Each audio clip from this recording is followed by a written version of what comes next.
Max, can I chime in on that? I know we're talking about following up and communication real quick on like these All the realtors. time. So Go for it. I would recommend too, and this is what I do when I do send in offers. And everyone, Captain Coffee, Ryan Romo, I'm a licensed agent, so I send offers as an acquisition agent all day, every day. So my cadence when I offer, I send the offer in, I call them. Like I said earlier, agents have a penchant of not answering their phone. They're well known for that.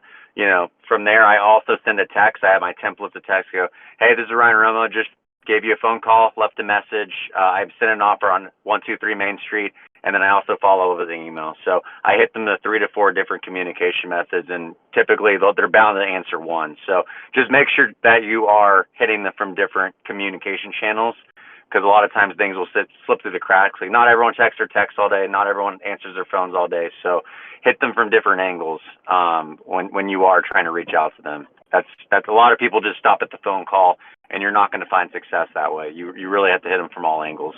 Hopefully that helps. No, that was awesome. So Ryan, a question on that. So you said you submit an offer on pretty much a ton of deals every single day. Are you writing up a full contract and then sending that over, or what do you mean by you're submitting an offer?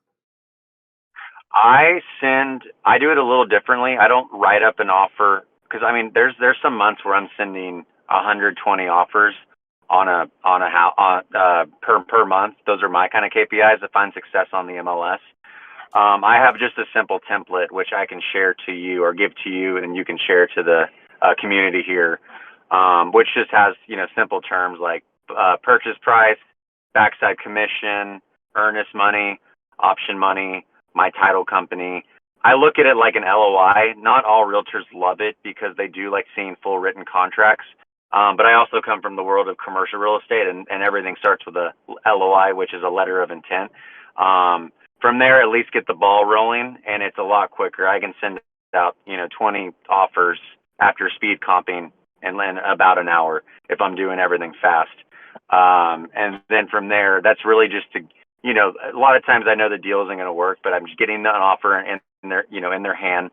Then I'm calling them, I'm texting them, and I'm following up. And that's my cadence. And really, it's to build a relationship, because a lot of times we're not going to win all these offers, but like Max is saying, you're starting to build that relationship. And then from there, if you're doing your job right, I'm putting them in the calculator. If I have a really good call with these realtors and I tell them what we do, how we buy, it's not just a one and done. I set a follow up in my calendar. Very easy. Everyone on their iPhones can set up. Call Susie at EXP, and you can do that weekly, and it'll send you weekly reminders at 5 p.m. to follow up with them. And you start stacking that. You're going to have a massive compound effect, and that's how you build your book. And you do that consistently and intently for 6 months. The job becomes a lot easier. But not everyone's willing to put in that work. It's really boring work. It's really easy work, and boring. But it's the consistency of the boring stuff that gets you hitting like the deals. I think we're going to talk about in a little bit, like the big fee we hit. That came from those actions that I just described. Guys, I love this. This is the goal, is to get to somewhere where like If Ryan that is. helps. Yeah, that helps so much. I mean, the fact that you can write 10, 20 offers in like an hour is absolutely insane, because you'll get so good, guys, once you choose a neighborhood. And if you want to choose Dallas and work with us, we'd love to work with you. But if you want to do your home market, that's fine. But once you just stick with an area, whether that's a big neighborhood or a small city, long enough, you will become the master of your market, where you can be like Ryan. You can see a property in 2 minutes, comp it, spend 1 minute writing up an offer and shooting it over to a realtor. That presents itself so much better than just a call or a text, right? And you can get really fast with it. And that's crazy. I mean, you saw Ryan, he said 120 offers a month to get a deal, right? Did I understand that correct? I think he's got to mute himself. Anyways, I know he's coming. Go for Sorry. it, Sorry. Yeah. If obviously, Max, we have the company, and we're doing management type roles. But when I was in my full heyday, full acquisitions or dispositions, I would shoot for 100 offers minimum per month. Wow. To get about 5 deals. Okay, for 5 deals. And it's a lot of work. It's a lot of effort. Yeah, I mean, but that again, you do that, like I said, consistently for 6 months to a year. I mean, you look back and you're like, okay, I actually have my book now, and I call it mailbox money. And then you convert a few, and then it takes a while, but I mean, that's that's what it takes to be successful in this industry.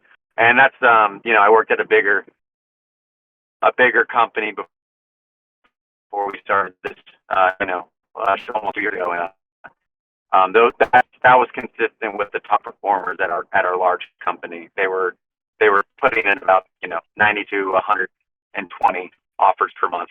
Those were the top performers from what I saw. There you go, guys.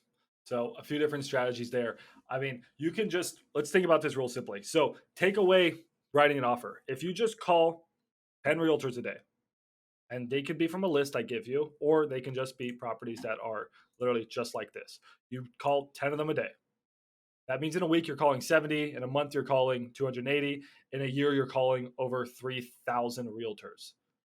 You're going to build a relationship with at least 10% of them, right? So, I mean, now you have 300 realtor relations and you can just keep on building your book of business. And then if you can be like Ryan and actually write an offer on most of those properties, even if you know you're not going to get it, just write an offer. When you write an offer, a realtor now knows that this relationship's an actual serious relationship. You're not just calling them like every other wholesaler and wasting their time. You're calling just like Ryan. Look at the beautiful template he gave us. He said, "Hey, this is our price. This is our option period. This is our earnest money.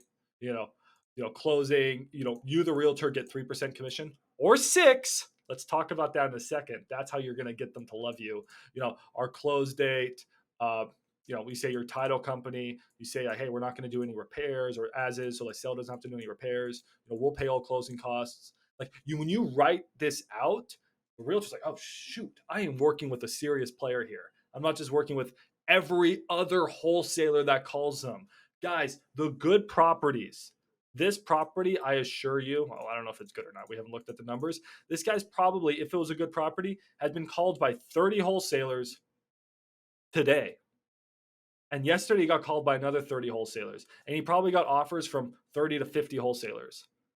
How are you going to stand out is when you write this. You write that out. Or you actually write up a very simple offer and you send it to them.